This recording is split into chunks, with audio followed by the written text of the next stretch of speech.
This next performer who we're going to bring out in just one moment, a great friend of mine. Encourage you once again to sample some of the wares that they make every day right here at the Moontown Brewing Company. Delicious beer, delicious food, all for you.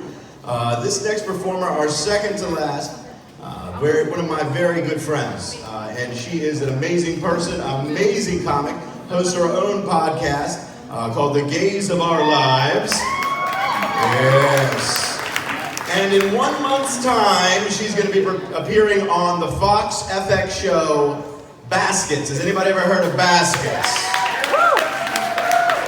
Ladies and gentlemen, it is my pleasure to welcome to the stage the one and only Lisa Sears!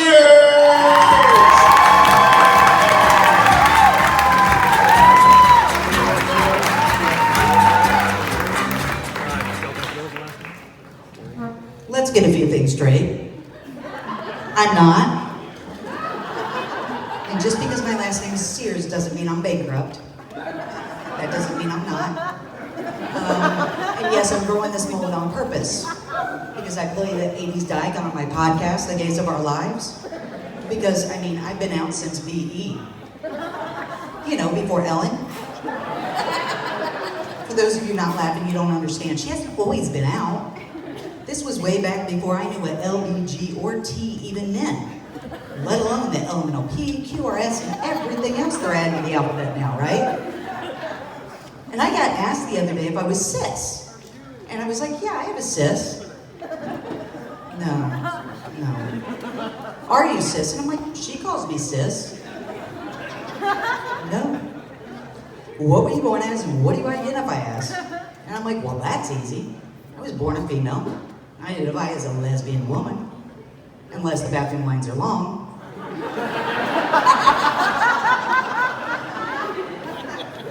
I'm not gonna shit myself just because mine's removable. Come on.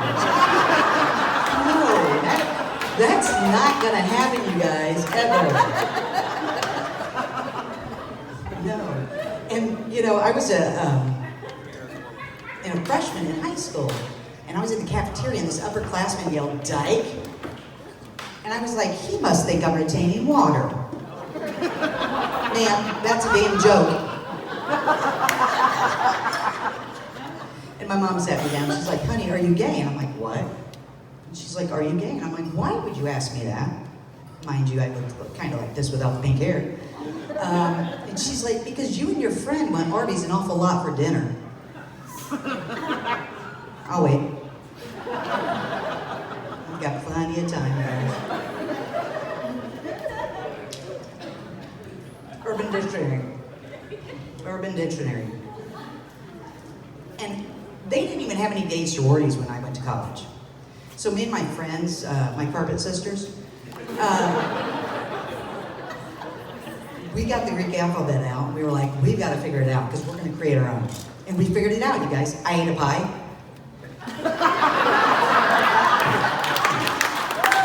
How many sorority sisters I have in here tonight? I see you guys. Come on now. You guys remember our chant? I ate a pie. And it was cheery.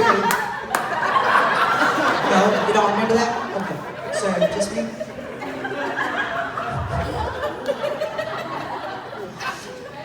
Yeah.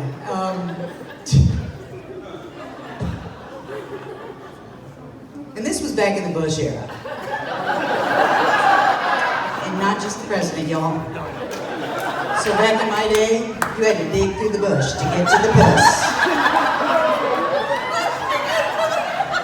The struggle was real. So I was real happy when they started doing landscaping. But the women started doing those landing strips, And I'm like, it's not a plane. I know some guys think it's a helicopter, but it's not a plane. So I did one this way. So when I looked down at my girlfriend, she looked like Clitler.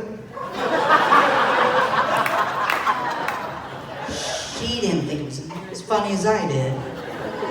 She actually stayed for 8 years, you guys. 8. I don't know what was wrong with her, but people were always asking us if we were going to get married. And I'm like, we already are. She doesn't put out, she takes my money. Straight or gay, it's all the same. Right? Yeah. They're over here going, uh-huh. Yes, it is. Yes, it is. But don't get me wrong, I did think about getting married once, and we'll just call her by her real name, twat waffle. They meant it. So I bought twat waffle wedding and engagement ring. Yeah, I got it back because I sued her on something called Hot Bench on CBS, I think it is, but I got it back, and so I sold them on the garage sale marketplace. And all these women were commenting, and they're like, oh my God, they're so beautiful. And I'm like, yeah, thanks for reminding me. I did a better job picking out the rings than I did the bitch that was supposed to wear them. How was I supposed to know when she said she was bi, she meant polar? Clarification, please, right?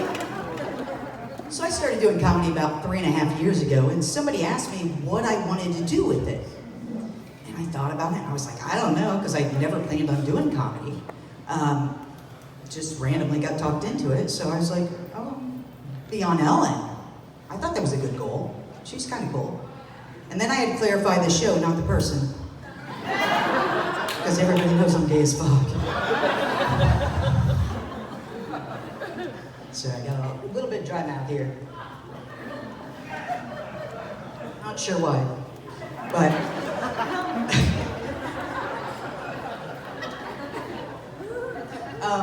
but a fellow comedian, since I am gay as fuck, texted me on Halloween and said, do you know any girls that can play softball? All my girls are taking their kids trick-or-treating tonight, so we're short. And I was like, you do realize the gays are having kids too, right? And he said, damn that Obama. I was like, you realize Obama took care of the gay marriage. It had nothing to do with Dollar General selling turkey basers. Right, Casey? 2 times!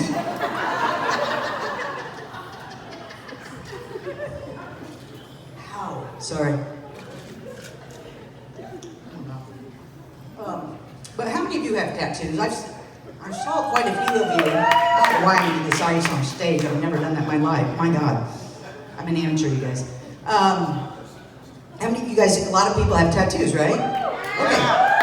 So follow me. I have realized that you can kind of get an idea of somebody's age by their tattoos. Follow me. A little rose on their chest right here. They're usually in their 50s, mid to late 50s. If they have a tribal arm tattoo and they're a gym rat, they're usually in their mid to late 50s also. If they have something on their lower back, or a cartoon character somewhere, usually they're in their mid 45s. I see you over there. I see you over there. She's like, yep, that's me. Mid 45 to 50. If they have something on their wrist, like an infinity symbol or the star tattoos on their arms, they're usually in their 30s. Big thigh tattoo, usually in their 20s. Am I correct? Okay, so I have my mom's initials tattooed on my back, my lower back, before she was a tramp. Yeah, my mom's a tramp, you guys. So after my double mastectomy, I got a Japanese proverb tattooed right here. And I thought, that's badass, because it says, fall down 7 times, stand up 8. I'm like, that's me. Thank you, thank you, thank you. It's me because of my MS. I fall down all the damn time, but I thought it was pretty badass. It's called a skank flank now, you guys. These are, yeah, how many of you, she has a skank flank right now, right? You do, don't you? You're like, oh, shit, I have one of those too. Do you? No? Yeah, oh, on the side pieces, yeah, I see some back there too, they're embarrassed. They're called skank flanks, you guys. So, my mom is now a tramp, and I'm a skank. It's so not appropriate. She slept with one man in her life, and I have never had a one-night stand in my life. So I think they should rename some other things. I'm just wondering what they're going to rename the other ones. Like, the one on the wrist, is that going to be called a twat spot? What about this one, a snatch patch? Curious, I don't know. But you know, it's funny, all my life I thought the worst word you could say was the see you next. Yeah, there you go. It's what I'm called a lot of times, but it's not. I found out it's really not, you guys. There's one much worse. And it actually makes people cringe, like worse than when they think about the president grabbing their pussy, maybe. Moist. Oh, there we go. There we go. Oh, where'd she go? Oh, she doesn't like the word moist. See, I don't understand this, you guys. I looked it up.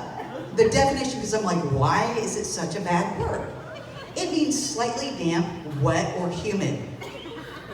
What is so wrong with that? I mean, most of the things we like to eat, we like to be moist. Birthday cake, dirty. Thanksgiving, turkey. New Year's Eve, champagne or pussy. I was waiting on you guys to say it. Alright, call me out. I did tell you how old I am. I'm 45 and I'm learning a lot of things about myself lately. And it's, a lot of stuff. Like, my arms are magical. They keep waving after I'm done. I mean, I'm thinking about getting the freedom flag tattooed on there because then she's gonna be waving all the time. I also can play the trombone because that's how I read my text.